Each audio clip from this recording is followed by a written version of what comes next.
नमस्कार, सलाम। खेल नीति के प्लेटफॉर्म पर आपका स्वागत है। मैं हूं राजीव मिश्रा।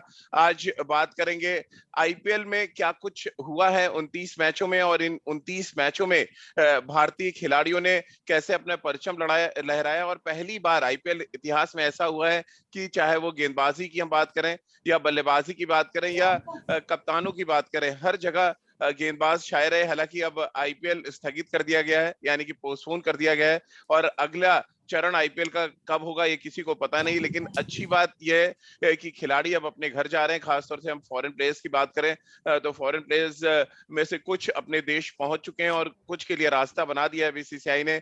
उस रास्ते से होकर वो खिलाड़ी अपने अपने घरों को पहुंच जाएंगे। और जहां तक भारतीय खिलाड़ियों की बात है तो भारतीय खिलाड़ी आज शाम तक सारे के सारे अपने अपने घरों पे होंगे, अपने परिवार के साथ होंगे, और इस बात के संकेत वो दे रहे होंगे कि अब घर पे रहकर वो आईपीएल की यानी ये कोरोना की लड़ाई कैसे लड़ेंगे। तो चलिए चर्चा करेंगे इस मुद्दे पर भी। और साथ ही हमारे साथ बेहद दो खास मेहमान जुड़ चुके हैं इस समय।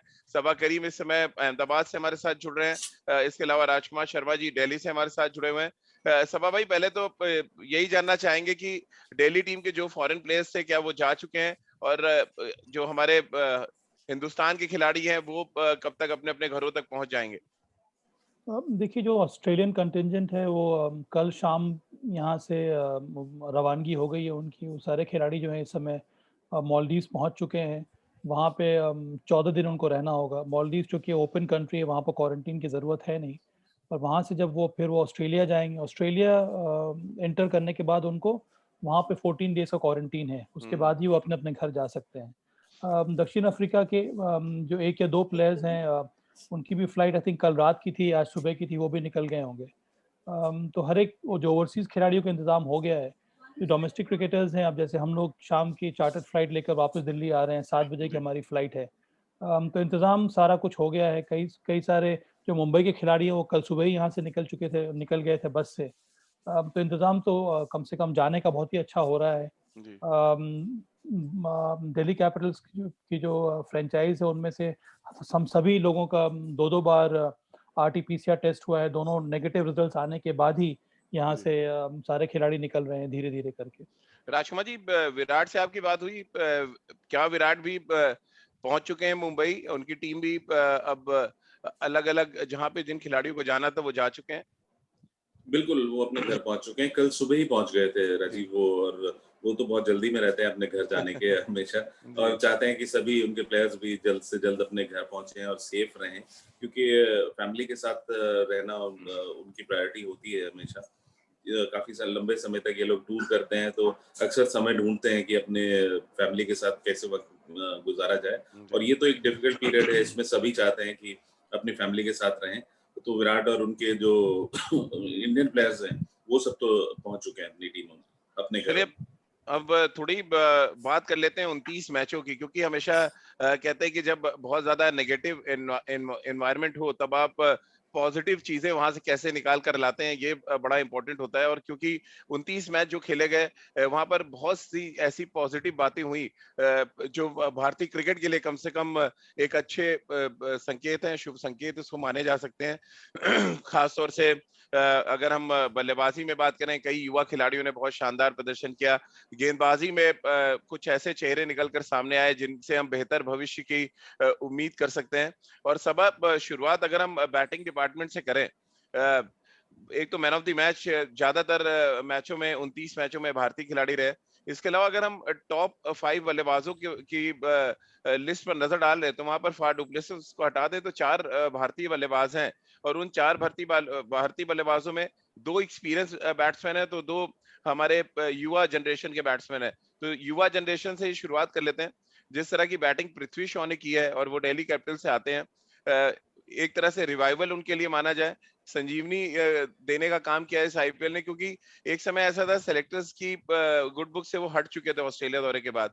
क्या इस टूर्नामेंट ने उनको दोबारा से ऑक्सीजन दे दिया है कि वो सेलेक्टर्स की गुड गुड बुक पे आ चुके होंगे? मुझे लगता है राजीव कि ये जो फेज 2 रहा है पृथ्वी शॉ का, वो बहुत ही जी। रिफ्रेशिंग है।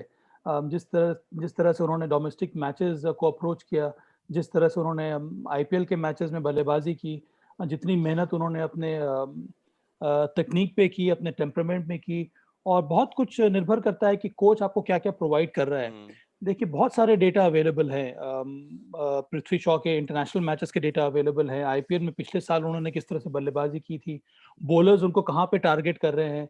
अब उदाहरण के तौर पर पिछली बार अगर आपको याद होगा आईपीएल सीजन में, तो वो शॉर्ट बॉल पर पेस बॉलर्स पर वो आउट हो जा रहे थे। शॉर्ट बॉल जो उनके राइट शोल्डर के तरफ डायरेक्टेड है, वो उसको हुक करने की कोशिश में वो आउट हो जा रहे थे। तो ये सारा डेटा अवेलेबल रहता है हर एक डेटा एनालिस्ट के पास, और वो कोच को प्रोवाइड किया जाता है। अब ये निर्भर करता है कि कोच किस प्रकार से ये सारी बातें कम्युनिकेट कर रहा है प्लेयर को, और वो प्लेयर जो है उस पर किस तरह से मेहनत कर रहा है। तो इस बार आपने देखा होगा थोड़ा उन्होंने स्टांस अपना और ओपन कर लिया ताकि वो शॉर्ट डिलीवरी को आसानी से खेल सके, और इस बार एक बार भी वो शॉर्ट डिलीवरी पर आउट हुए नहीं है। इसका मतलब यही था कि बहुत जल्दी वो लेंथ को पिक कर रहे थे, उनकी पोजीशन अच्छी थी और आसानी से वो हुक और पुल शॉट लगा रहे थे। तो ये जो निरंतर अपने खेल पर सुधार लाना, जो गलतियां हैं उसको दूर करना, मानसिक रूप से अपने आप को और स्ट्रांग बनाना, ये चीजें इस बार पृथ्वी शॉ के बल्लेबाजी में, उनके टेम्परामेंट में नजर आई है। और मुझे तो ये भी लगता है, जो जब मेरी भेंट हुई पृथ्वी शॉ से, मुझे लगा है कि एक फिटनेस पर उन्होंने बहुत ज्यादा मेहनत की है। जितना जितना एरिया वो ग्राउंड में कवर कर रहे थे, वो स्वीपर कवर में फील्डिंग कर रहे थे, तो मुझे लगता है ये सारी चीजें दिखला रही थी कि इस बार उनमें जोश कुछ अलग प्रकार का था, और उन्होंने ये मन बना लिया है कि उनकी अगर वापसी होनी है अंतर्राष्ट्रीय क्रिकेट में, तो फिर यही रास्ता है वापस जाने का। ढेर सारे रन बनाइए डोमेस्टिक क्रिकेट में, ढेर सारे रन बनाइए आईपीएल में, उसके बाद ही वो वापस दरवाजा खटखटा सकते हैं भारतीय टीम का। राजकुमार जी, एक जो इस आईपीएल सीजन 14 में पृथ्वी शॉ से चर्चा की शुरुआत हमने इसलिए की है क्योंकि इस टूर्नामेंट में कोई अगर ऑन द राइज सबसे अच्छे ड्राइव्स मारते नजर आया तो वो पृथ्वी शॉ थे। इतने बड़े बड़े सुपरस्टार्स बैटिंग कर रहे थे, बट पृथ्वी शॉ अलग खड़े नजर आ रहे थे, बिकॉज कि उन्होंने खराब विकेटों में भी ऑन द राइज इतना अच्छा टाइम किया अपने शॉट्स को। 308 रन उन्होंने बनाए हैं 8 मैचों में, जो ये दर्शाता है एक तो कंसिस्टेंट तरीके से वो कंट्रीब्यूट कर रहे थे। ऐसा नहीं था कि एक 100 बनाया फिर उसके बाद 6 मैचों में रन नहीं बनाया। तो ये एक दो जो ऑन द राइज वो शॉट्स उन्होंने खेले हैं, उसके बारे में कुछ डिस्क्राइब करें। और एक ओवर में जो 6 चौके उन्होंने लगाए, वो क्रिकेट हिस्ट्री के T20 क्रिकेट हिस्ट्री के पहले से ओपनिंग बैट्समैन बन गए जिन्होंने पहले ही ओवर में 6 चौके लगा दिए। जी बहुत ही फियरलेस क्रिकेट खेली है, और जैसा कि साबा ने कहा कि उन्होंने अपनी टेक्निक पर काफी काम किया है और मेहनत की है, तो वो मेहनत का नतीजा दिखाई भी दे रहा था। वो भले ही आप विजय हजारे ट्रॉफी देखें या सैयद मुश्ताक अली ट्रॉफी देखें, वहां से जो उनको मोमेंटम मिला, तो उसके बाद उन्होंने उसको कंटिन्यू रखा है। सभी जानते हैं कि बहुत अच्छी टेक्निक है उनकी, और बहुत अपराइट खेलते हैं वो। थोड़े शॉर्ट हाइट के हैं, तो ऑन द राइज खेलना उनके लिए थोड़ा आसान होता है राजीव, क्योंकि बॉल उनको मिलता है, और उसको बहुत अच्छे से उन्होंने वो शॉट्स खेले। विकेट्स का बहुत अच्छा उन्हें आइडिया था, क्योंकि कंटिन्यूस क्रिकेट खेल रहे थे वो। तो मुंबई की विकेट्स पे वो भली भांति जानते हैं कि बॉल थोड़ा बाउंस होता है, और फॉर्चुनेटली उनके लिए अब दिल्ली का विकेट भी बहुत अच्छा हो गया, जहाँ पे बाउंस अच्छा था और आप ट्रस्ट कर सकते हैं उस बाउंस को। तो उसी के मद्देनजर बेहतरीन उन्होंने बल्लेबाजी की और फियरलेस क्रिकेट खेला, और सभी जानते हैं कि बहुत टैलेंटेड क्रिकेटर हैं, इसीलिए इतनी शॉर्ट एज में उनको भारतीय टीम में लाया गया था। अनफॉर्चुनेटली वो टीम से बाहर हो गए थे, क्योंकि उनका प्रदर्शन बहुत अच्छा नहीं रहा था। लेकिन अब उन्होंने दोबारा अपनी फॉर्म और अपना टेम्परामेंट पा लिया है, तो आने वाले दिनों में मुझे लगता है कि वो अपनी जगह जरूर पक्की कर पाएंगे भारतीय टीम में।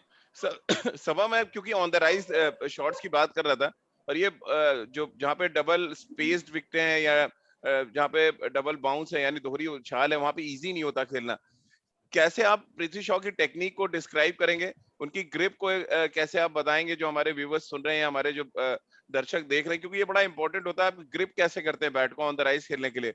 और दूसरा जो अप्रोच था, जिस तरह से उन्होंने इनकमिंग डिलीवरीज के खिलाफ मिड विकेट या स्क्वायर लेग पे खेलने की जगह उन्होंने लॉन्ग ऑन और मिड विकेट पे खेलने की कोशिश की उस बीच में, क्या ये एक बड़ा चेंज था उनकी बैटिंग में जिसकी वजह से बहुत सक्सेसफुल रहे जो 29 मैच खेले गए अभी तक?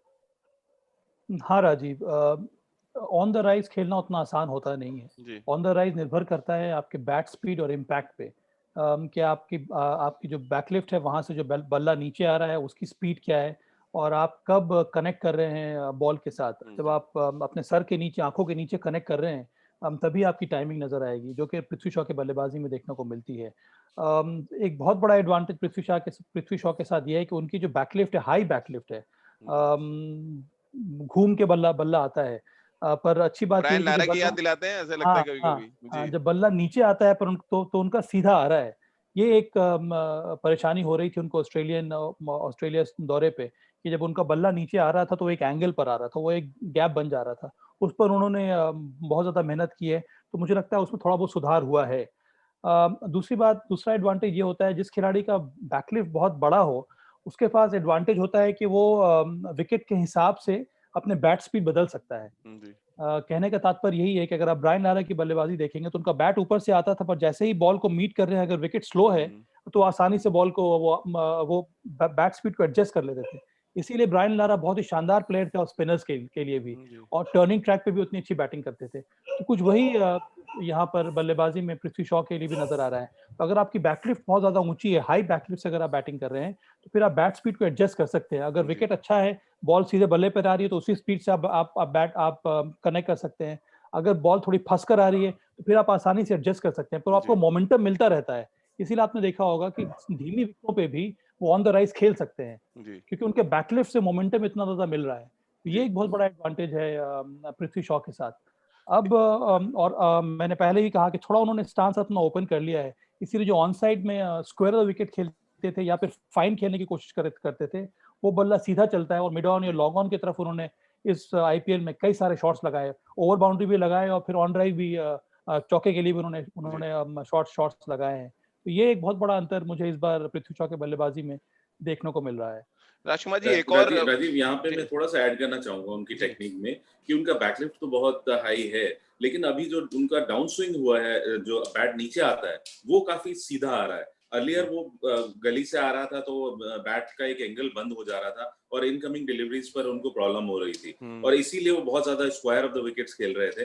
लेकिन अभी डाउन स्विंग क्योंकि सीधा आ रहा है तो वो काफी मिड ऑन की तरफ खेल रहे हैं, और आउट होने के चांसेस भी उनके कम हो गए हैं, और जी पूरा फेस दिखा रहे हैं वो बॉल को। तो वो एक एडवांटेज हो गया पृथ्वी शॉ को। आईपीएल सीजन 14 का दूसरा पॉजिटिव था देवेंद्र पट्टिकल की बल्लेबाजी। राजकुमार जी जिस अंदाज में उन्होंने शतक लगाया, जिस अप्रोच के साथ वो बैटिंग कर रहे थे, और कप्तान के साथ ओपन करना अपने आप में एक बड़ा सेटिस्फाइंग मोमेंट रहा होगा उनके लिए।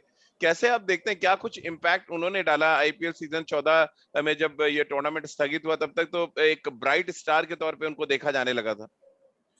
देखिए, देवदत्त पहले कोरोना से पीड़ित हो गए थे, तो जी ऐसा लगा था कि क्या शायद कमबैक कर पाएंगे या नहीं, लेकिन बहुत टैलेंटेड यंगस्टर हैं वो, और काफी अच्छे स्टूडेंट हैं गेम के, जो उन्हें बताया गया।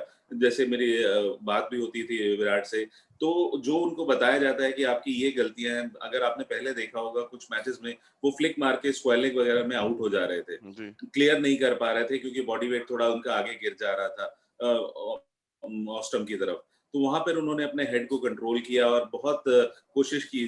जिस तरह हम पृथ्वी शॉ की बात कर रहे हैं कि अब वो कोशिश कर रहे थे कि वो मिड ऑन और मिड विकेट में खेलें, स्क्वायर लेग में ना खेलें।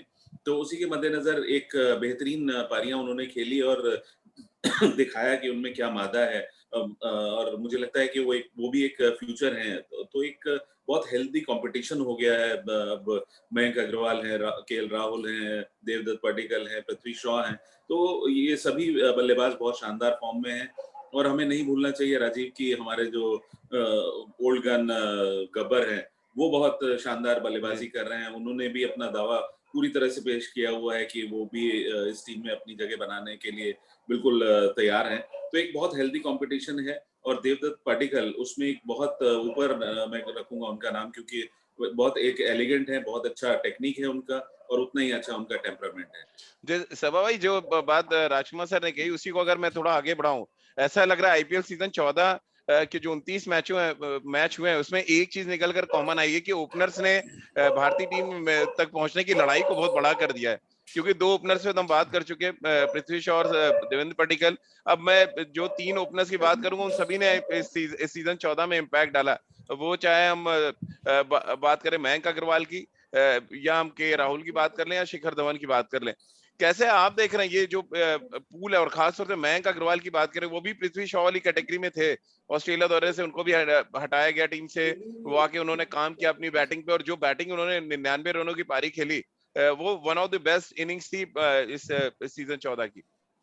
राजीव, मुझे तो लगता है कि एक अगर ओपनर्स की टीम बनाई जाए तो वही टीम खेल सकती है इंडिया के लिए। जी, जी, शानदार प्रदर्शन रहा है अपने रेगुलर ओपनर्स का भी, नए खिलाड़ियों का भी।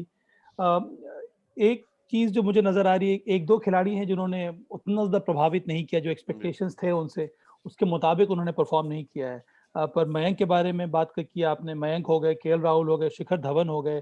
तो इस समय जो मुकाबला है, जो कॉम्पिटिशन है, बहुत ज़्यादा हेल्दी हो रहा है और कई सारे चॉइसेस हैं हमारे पास। इसीलिए हमने देखा ये भी है कि जो भारतीय टीम की जो बेंच स्ट्रेंथ है वो धीरे-धीरे बहुत ज़्यादा मजबूत होती जा रही है हुँ, और हर एक डिपार्टमेंट में, चाहे वो ओपनिंग बल्लेबाज हों, मिडल ऑर्डर हो, पेस बॉलर्स हों, स्पिनर्स हों, और ये बहुत बड़ी समस्या है यहाँ पर टीम मैनेजमेंट के लिए भी और चयनकर्ताओं के लिए, क्योंकि ऑस्ट्रेलिया में भी हम लोगों ने देखा था कि एक खिलाड़ी इंजर्ड हो रहा है या उसका बाहर कर रहे हैं, उसकी जगह पे जो भी खिलाड़ी आ रहा है वो बेहतरीन प्रदर्शन कर दे रहा है। तो ये अच्छी बात है कि युवा पीढ़ी के जो प्लेयर्स हैं वो बहुत ज़्यादा पुश कर रहे हैं इस समय थोड़े एक्सपीरियंस खिलाड़ियों को, और इसीलिए जो प्रदर्शन रहा है एक्सपीरियंस प्लेयर्स का वो और भी अच्छा होता जा रहा है। शिखर धवन, मयंक अग्रवाल, केएल राहुल, इन सब लोगों को लगता है कि ये जो नए पीढ़ी के जो यंगस्टर्स आ रहे हैं, जो ओपनर्स आ रहे हैं, वो इनको अब पुश कर रहे हैं। इसीलिए इनको अपना गेम और ज़्यादा इम्प्रूव करना होगा और ढेर सारे रन्स बनाने होंगे टीम में अपनी जगह बनाने के लिए। तो ये फ़ेज़ जो है मुझे लगता है कि इंडियन क्रिकेट के लिए बहुत ज़्यादा है, बहुत अच्छा है, और जो जी, दबदबा इस बार देखने को मिला है आईपीएल में, ये दर्शाता है कि जो दबदबा जो है भारतीय खिलाड़ियों का, ये अंतर्राष्ट्रीय स्तर पर देखने को मिल रहा है इस समय। ये बहुत ही बड़ी कॉम्पिटिटिव लीग है, ये सबसे बड़ी कॉम्पिटिटिव लीग है ये जी। आईपीएल। इसमें अगर हमारे प्लेयर्स, हमारे युवा प्लेयर्स अच्छा कर रहे हैं, इसका मतलब यही है कि हमारा जो इन्फ्लुएंस है, वो धीरे-धीरे कितना ज़्यादा बढ़ रहा है। बिल्कुल, और दबदबा की बात जो सभा ने की, राजकुमार जी, उस दबदबा को मैं थोड़ा आंकड़ों के ज़रिए अगर आपको बताऊँ, टॉप 5 बैट्समैनों में टॉप 2 बैट्समैन इंडियन रहे, जिसमें शिखर धवन ने सबसे ज़्यादा रन बनाए 380, सेकंड नंबर पे रहे के राहुल जिन्होंने 330 रन बनाए। फिर चौके और छक्के लगाने की बात करें, वहाँ पर भी के राहुल नंबर 1 पे थे, उन्होंने 16 छक्के लगाए और 43 चौके लगाए शिखर धवन ने, जो 29 मैचेस खत्म हुए जहाँ पे ये अपनी-अपनी टीमों के लिए कंट्रीब्यूट कर रहे थे।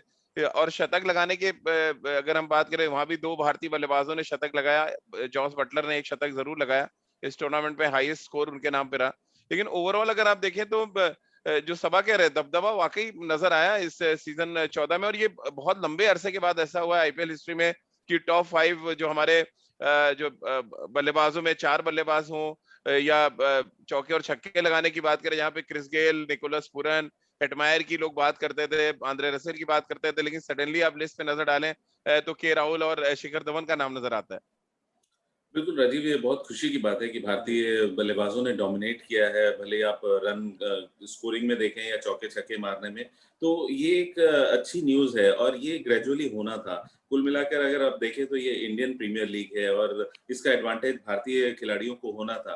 तो ये ग्रेजुअली ऐसा होना था, पहले देखा जाता था कि क्रिस गेल या एबी डिविलियर्स ये लोग बड़े लंबे छक्के मारते हैं। हम्म, बट अब उनके साथ खेल-खेल के हमारे यंगस्टर्स ग्रूम हो गए हैं, नर्चर हो गया है उनका टैलेंट और अब उनमें भी वो कॉन्फिडेंस है कि हम भी वो कर सकते हैं जो ये इतने बड़े सुपरस्टार्स करते थे। और उसी का नतीजा है कि अब आप देखिए इतनी शानदार बल्लेबाज़ी कर रहे हैं शिखर धवन या केएल राहुल, जो दोनों प्रूवन प्लेयर हैं। लेकिन बावजूद उनके जिस तरह पृथ्वी शॉ या पडिक्कल या मयंक अग्रवाल बल्लेबाज़ी कर रहे हैं, तो ये एक बहुत हार्टनिंग न्यूज़ है। थोड़ा-सा अफ़सोस इस बार शुभमन गिल को लेकर रहा है कि वो बहुत ज़्यादा अच्छा परफ़ॉर्म नहीं कर पाए। बहुत आशाएँ थी उनसे, लेकिन यंगस्टर हैं, मुझे पूरी आशा है कि मेहनत करेंगे और वो भी ज़रूर अपनी वापसी करेंगे। तो ये एक अच्छी बात है कि भारत की बेंच स्ट्रेंथ बहुत स्ट्रॉन्ग हो गई है जी। और जो कि यंगस्टर पुश करेंगे सीनियर प्लेयर्स को अच्छा करने के लिए। समा कुछ नए चेहरों पे बात करें उससे पहले एक चेहरे पे बात करना बहुत जरूरी है, और वो है संजू सैमसन। हर सीजन की तरह इस सीजन भी उन्होंने धमाके के साथ शुरुआत की और ये दिखाया कि उनके पास जो पोटेंशियल है वो बाकी के बल्लेबाजों के पास नहीं है। फिर कैसे आप देख रहे हैं ये जो सीजन बीच में स्थगित हुआ, संजू सैमसन दोबारा से टच में आए थे कि वापस ये टूर्नामेंट अब पोस्टपोन हो गया, कैसे आप देख रहे हैं उनके दावे को या उनकी बल्लेबाजी को इस सीजन में कैसे देख रहे अ, राजीव, मुझे ये लगता है कि थोड़ी ज़्यादा मैच्योरिटी संजू सैमसन के अप्रोच में, उनके बल्लेबाजी में इस बार देखने को मिली है। हैं? जी, कप्तानी का जो जो रिस्पॉन्सिबिलिटी उन पर दी गई है, उससे मुझे लग रहा है कि थोड़ा फ़र्क पड़ा है। शुरुआत उन्होंने बेहतरीन तरीके से की, वो शतक लगाया। उसके बाद दो बहुत इंपॉर्टेंट उन्होंने 40s में कुछ रन बनाए, 48 कहीं बनाया, कहीं 44 बनाया। अब 7 या 8 पारियों में उन्होंने कम से कम 3 इंपॉर्टेंट कंट्रीब्यूशंस दिए हैं। जी। और ये मुझे लगता है कि पहली बार है कि आईपीएल सीजन में उनकी बल्लेबाजी में थोड़ा बहुत निखार देखने को मिल रहा है। जनरली पूरे के पूरे सीजन में वो एक अच्छी पारी खेलती थे, उसके बाद उनका जो रन रेट है या फिर जो एवरेज है बहुत ज्यादा नीचे नीचे चला जाता था। जी। तो मुझे लगता है कि संजू सैमसन एक साल पहले तक नंबर 1 प्लेयर थे वो टी20 के, सब लोग उन्हीं के बारे में बात करते थे, जी। पर वो रन हुआ नहीं, उनको बहुत जल्दी बाहर कर दिया। इसलिए मुझे हमेशा लगता है कि खिलाड़ी को बिल्ड होने में, खिलाड़ी को बनाने में, खिलाड़ी को खुद बनने में थोड़ा समय लगता है। अब भारत में प्रॉब्लम ये हो रही है राजीव, की प्रेशर इतना ज्यादा रहता है, इतने सारे नए खिलाड़ी आ रहे हैं कि टीम मैनेजमेंट या फिर चयनकर्ता भी बहुत जल्दी चेंजेस कर देते हैं। मुझे लगता है कि संजू सैमसन में अगर हम सभी युवा पीढ़ी में देखेंगे तो वो नंबर 1 खिलाड़ी हैं।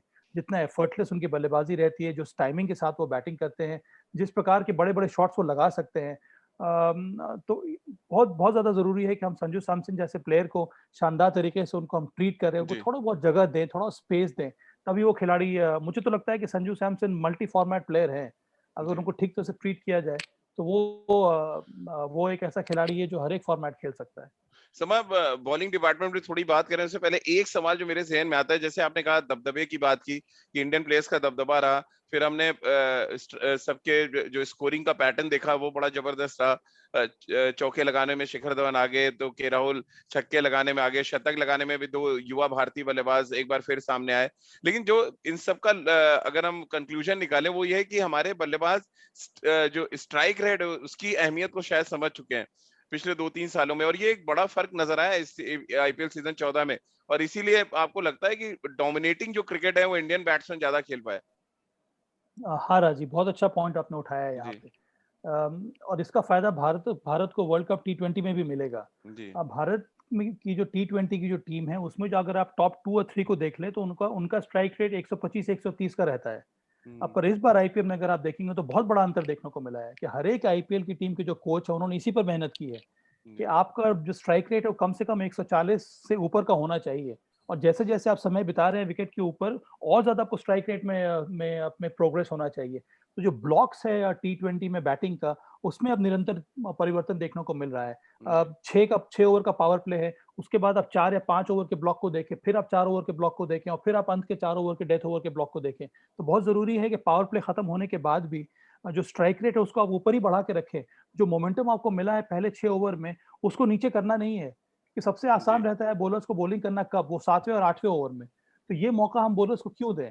तो वो जो 7वां और 8वां ओवर है, अगर आप उसी मोमेंटम के साथ जो आप जिस मोमेंटम से आपने पावर प्ले में बल्लेबाजी की है उसको आप अगर आप आगे बढ़ाएंगे तो ऑटोमेटिकली आपका स्ट्राइक रेट भी ऊपर होता जाएगा।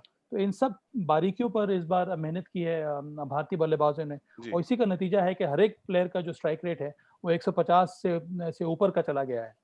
बिल्कुल, और राजकुमार जी जैसे सवा स्ट्राइक रेट की बात कर रहे हैं, गेंदबाजों का स्ट्राइक रेट भी बहुत सुधरा है इस आईपीएल सीजन 14 में। हर्षल पटेल सबसे ज्यादा विकेट लेने में कामयाब रहे। दूसरे नंबर पर आवेश खान रहे जिन्होंने 14 विकेट लिए, और चौथे नंबर पर राहुल चहर का नाम है 11 विकेटों के साथ। यानी कि टॉप 5 बल्लेबाजों में 4 जो बल्लेबाज भारतीय, टॉप 5 गेंदबाजों की बात करें तो वहां पर भी 3 भारतीय गेंदबाज हमें नजर आ रहे हैं। और ये वाकई दर्शाता है कि ना सिर्फ बैटिंग के स्ट्राइक रेट में, बॉलिंग के स्ट्राइक रेट में भी बहुत काम किया गया, और सही गेंदबाजों को सही जगह पे कप्तानों ने यूज किया। बिल्कुल राजीव, मैं आवेश खान से बहुत ज्यादा इम्प्रेस्ड हूँ कि जी। इतनी अच्छी बॉलिंग लाइनअप में उनको जगह मिली और उन्होंने अपनी जगह सीमेंट की दिल्ली कैपिटल्स की जी। टीम में। बहुत शानदार वो गेंदबाज हैं और अच्छी स्पीड से अच्छे एरियाज में उन्होंने गेंदबाजी की, इंटेलिजेंट गेंदबाज हैं और अच्छे बाउंसर्स उनके देखने को मिले, तो वो जी। एक अच्छा फ्यूचर प्रॉस्पेक्ट है। और जहां तक हर्षल पटेल की बात करें तो उन्होंने उनको एक रोल दिया गया था कि आपने डेथ ओवर्स में गेंदबाजी करनी है, क्योंकि वो एक वीक लिंक था आरसीबी का, और उन्होंने उसे भली-भांति निभाया। लास्ट के 1-2 मैचेस में ज़रूर उनको मार पड़ी, लेकिन अदरवाइज़ उन्होंने बहुत अच्छे से पहले 2 मैचेस आरसीबी को जिताए, 3-3, 4-4 विकेटें लेकर डेथ ओवर्स में। तो कहीं न कहीं अब उनको रोल जो डिफाइन किया गया, तो ये यंगस्टर्स बहुत इंटेलिजेंट हैं और उस रोल को के लिए मेहनत करते हैं, और एबिलिटी हमने देखा ही है कि इन सब में बहुत ज़्यादा है। और आवेश खान तो मुझे लगता है कि बहुत जल्दी भारतीय टीम का हिस्सा बनेंगे, एटलीस्ट टी20 फॉर्मेट में। तो एक अच्छी खबर है कि भारत के पास अब ऐसे फास्ट बॉलर्स का भी एक दोबारा से पूल आ रहा है, जो कि कंसिस्टेंटली 140 प्लस डालते हैं, और ऐसे हमारे पास यंगस्टर कम से कम 5-6 हैं। तो ये एक हार्टनिंग न्यूज़ है भारतीय क्रिकेट के लिए। सभा जिस तरह की गेंदबाजी आवेश खान की जो चर्चा कर रहे हैं राजकुमार जी, एक तो उनका जो बॉलिंग एक्शन है थोड़ा मुझे लग रहा है जो चेस्ट ओपन डालते हैं कैरेबियन फास्ट बॉलर्स की याद दिलाते हैं अपने बॉलिंग एक्शन से, और बहुत स्मार्ट हैं वो अपने गेंदबाजी को लेके।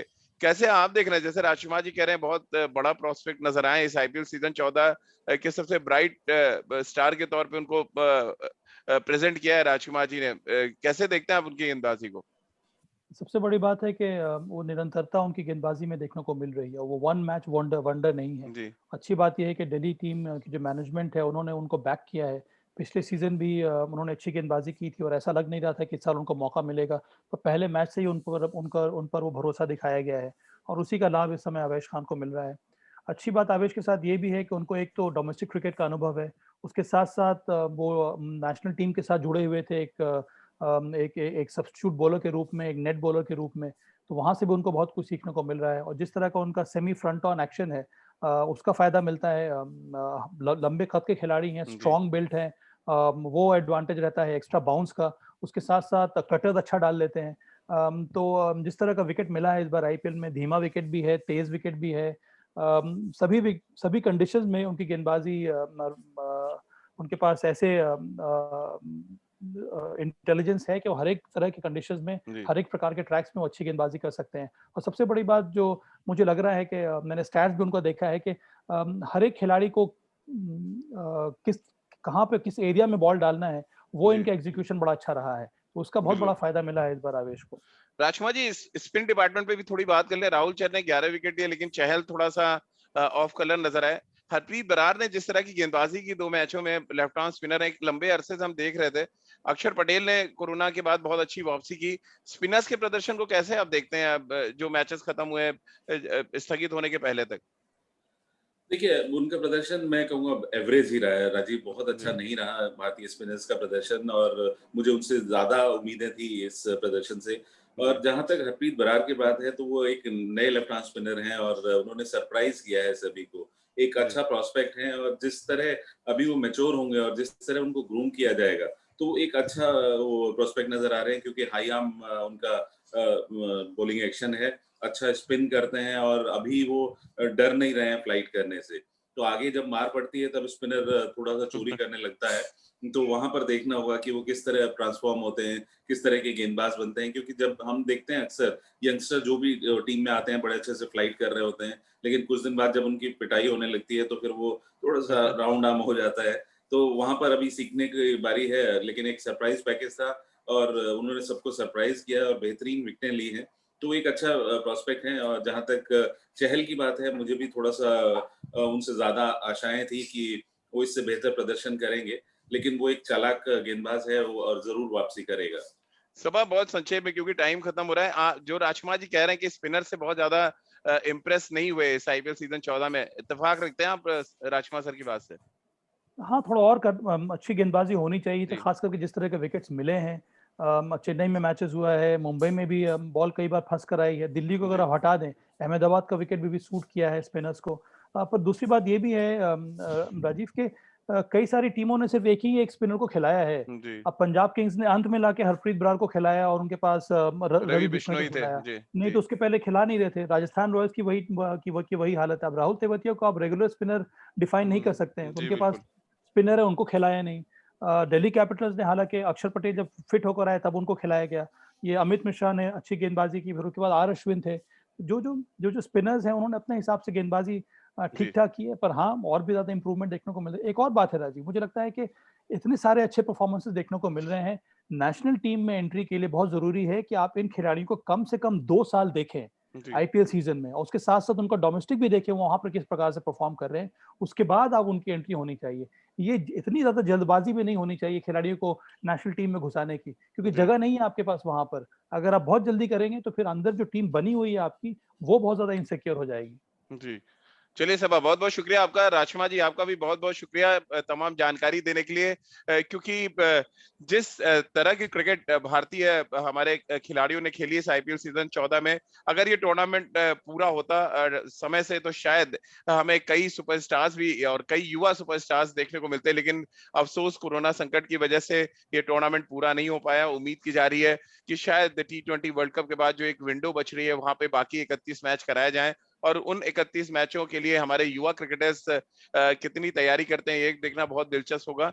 और साथ ही अगर हम बात करें, जो हमारे सीनियर क्रिकेटर्स हैं, उन्होंने भी बड़ा इम्पैक्ट डाला, और कुल मिलाकर आईपीएल सीजन 14 के 29 मैचों की अगर हम समरी पर नजर डालें या उसको विश्लेषण करें, तो एक बात तो निकल कर सामने आएगी कि भारतीय जो खिलाड़ी हैं वो पूरी तरह से छाए रहे 29 मैचों में। बहुत बहुत शुक्रिया सबा भाई आपका, और राजकुमार जी आपका हमारे साथ जुड़ने के लिए।